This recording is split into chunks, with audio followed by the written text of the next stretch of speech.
Wala ako nakaon. Hintay lang. Why, goodness.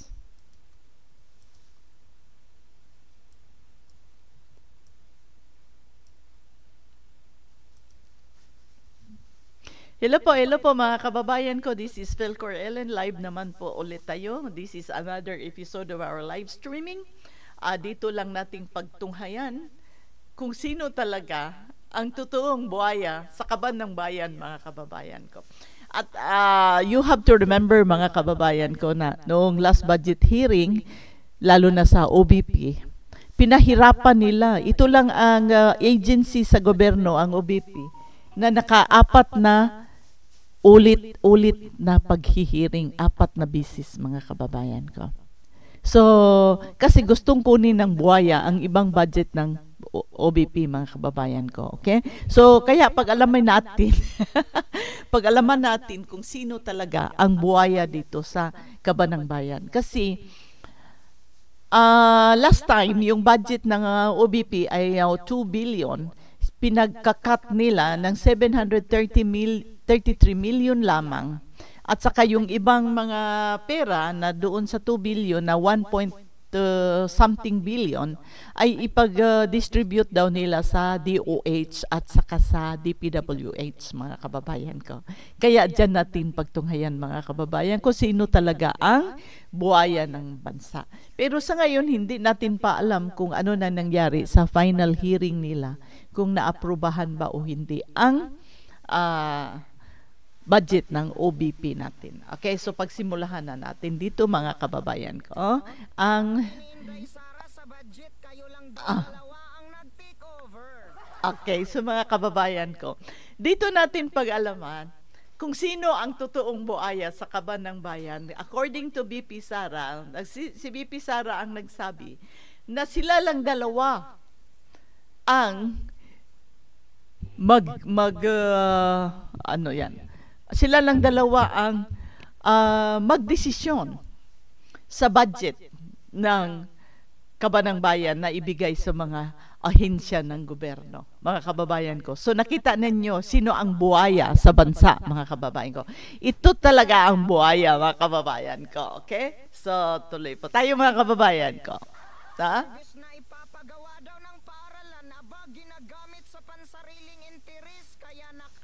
Okay. So, ang ibang budget dito, mga kababayan ko, ang ibang budget na para sa bayan, ginagamit lang nila para sa sariling pang-interest nila, mga kababayan ko.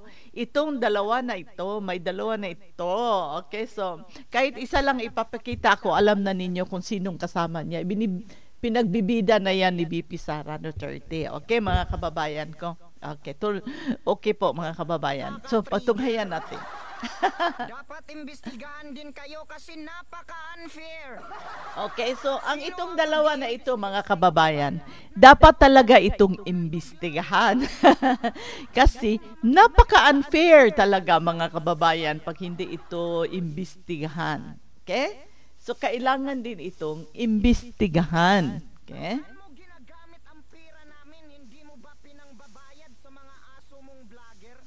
Okay? So saan kaya niya ginagamit ang pera ng taong bayan? Hindi kaya niya pinagbabayad sa mga vlogger na sumusunod sa kanya? Ibinabayad yata niya sa vlogger na sumusunod sa kanya, mga kababayan ko. Okay? So,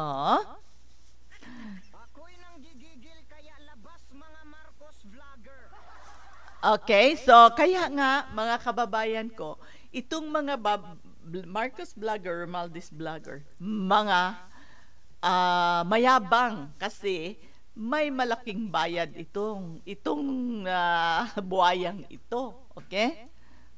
Nagbabayad ng malaki. Okay, bibigyan kita ng bad finger.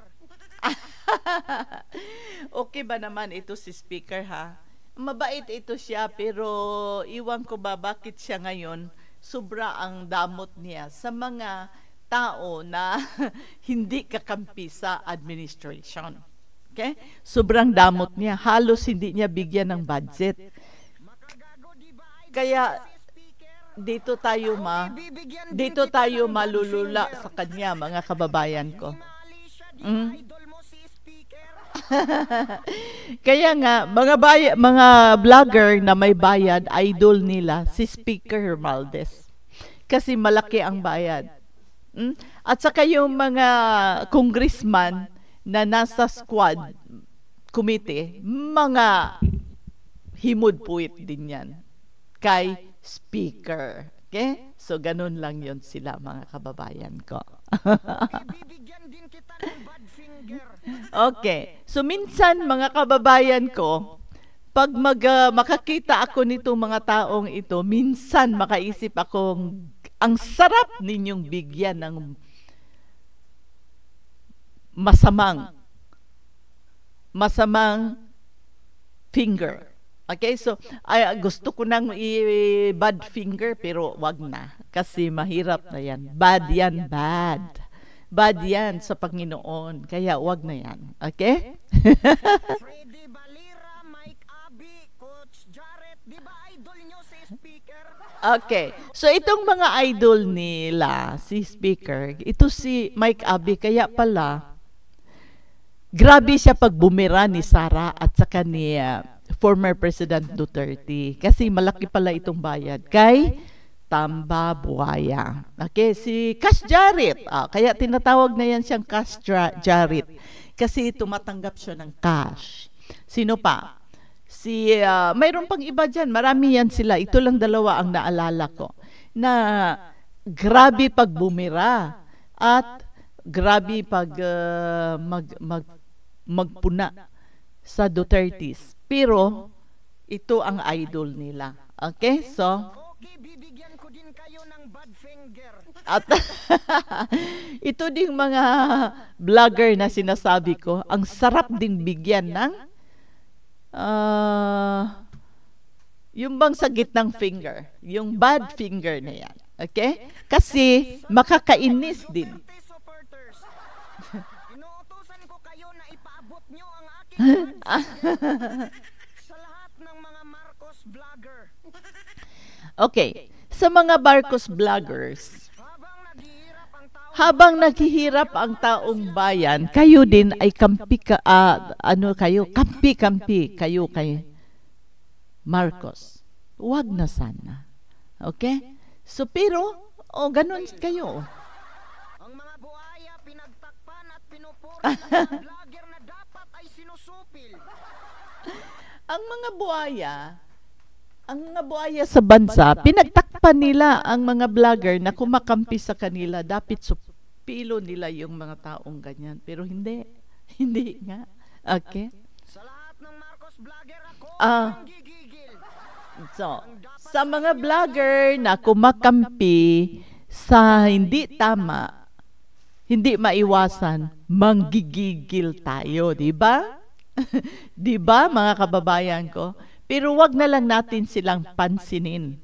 Baka matigok tayo dyan ng maaga. Tampal ng barel. Milyon lang ang budget ni Inday Sara pero tumutulong sa national security. Okay. Na dito na naman si Inday Sara Duterte, the Vice President. Milyon-milyon lang ang budget niya. Pero tumutulong sa mga national security at sa mga mamamayang mahirap. Okay? So, ganun lang si BP Sara ka-simple. Pero, pinagsisiraan sa mga bayarang vlogger, mga kababayan ko. Kaya, mahirap Ng ito. budget para sa insurgency. Okay? May budget din si BP Sara para sa insurgency problem. Insurgency problem, mga kababayan ko, di ba? So, ganun lang yun. Na pinabayaan ng ating mahal na presidente. Yung mga insurgency problem dati, inaatupag yun sa mga Duterte. Ngayon, sa kasalukuyang Pangulo, pinapabayaan lang niya yan. Kaya, si Vice President Sara Duterte ang tumutulong at gumagawang paraan sa insurgency problem na masumpo na. Okay? So mga kababayan ko, ganun lang yun. Ginagawa ng bilyon-bilyon ninyo, hindi nyo nga may Ah. patuloy ang beld ni Duterte. Yun na nga, ang tanong ko sa Pangulo ngayon, sa kasalukuyang Pangulo ngayon, anong ginagawa ninyo sa bilyon-bilyong proyekto ninyo na hindi man lang ninyo na ipatuloy ang proyekto na sinisimulaan ni former President Rodrigo Duterte? Anong ginagawa ninyo sa bilyon-bilyong budget ninyo at saka mayroon pa kayong 1.4 billion araw-araw, Pangulong Marcos? Sapagkat hindi ako sure. Ako'y nasasaktan kasi si BP sa mga salita nyo, yung puso niya parang tinorture. Okay. Dito ko lang masasabi, itong dalawa, ito lalo na si Tamba, palagi ninyong sinasaktan si BP Sara. Gusto ninyo ng, bakit kaya hindi ko maintindihan kung sa kagandahan ni BP Sara at sa kakabaitan, palagi ninyong sinasaktan. At palagi ninyong tinutorture ang isip at puso niya. Saan na ba kayo napalagay ngayon? Para ka ng si Lucifer Tamba.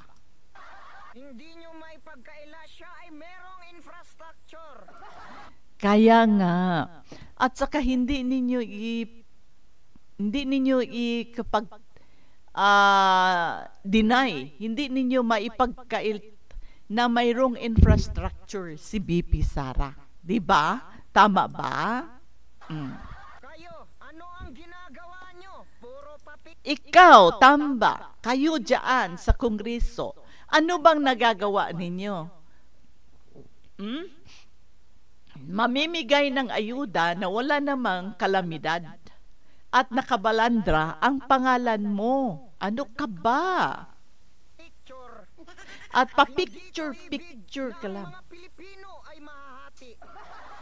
Dahil dito sa inyong dalawa ng pinsan mo, ang mga Pilipino mahirapan ng magiging unity ulit. Nagkahati-hati na sila. Okay? Noon, mahal na Pangulo, ikaw ay aking binabati. Subalit ako ay nadidismaya. Noon, mahal kong Pangulong Marcos, ikaw ang binabati namin, mga OFW, mga nasa labas. Noong kampanya, binabati ka namin. Ngayon, hindi na. Hindi ka na nga namin iginagalang. Okay? Dahil ang dikolor ay hindi mo kayang ihiwalay sa puti. Dahil iba ka na ngayon, noon. Okay? So, ngayon, Ang pag-ibig sa inang bayan ay nahahati. At ang palaging nadidiin ay puti. Subalit ang taong bayan ay nahahati na ngayon. Subalit ikaw wala lang isang salita, Pangulong Pangulong Marcos. Kaya dito tayo mahirapan sa iyo. Okay? So dati, iginagalang kita. 어디? 혼자? 난 nakachiro. 잠깐만. Wait. I will finish this. Okay. hindi ako papayag na ito ay magapi. Oh. Nararapat lamang na ako ay magbibigay Ah. ng halong Okay. So dahil dito, mga kababayan ko, hindi ko na kayang batiin kita, BBM. Hindi ko na kayang suportahan kita. Okay? Wala naman akong sinusuportahan ngayon, pero hindi ko na kaya kasi wala ka man lang isang salita kahit tinutorture na ang isip at puso ng pangalawang Pangulo natin sa nakapaligid sa imong mga tauhan mo. Mga kababayan ko, dito lang muna tayo. Maraming salamat po. Have a blessed day, everyone. Thank you. Bye-bye.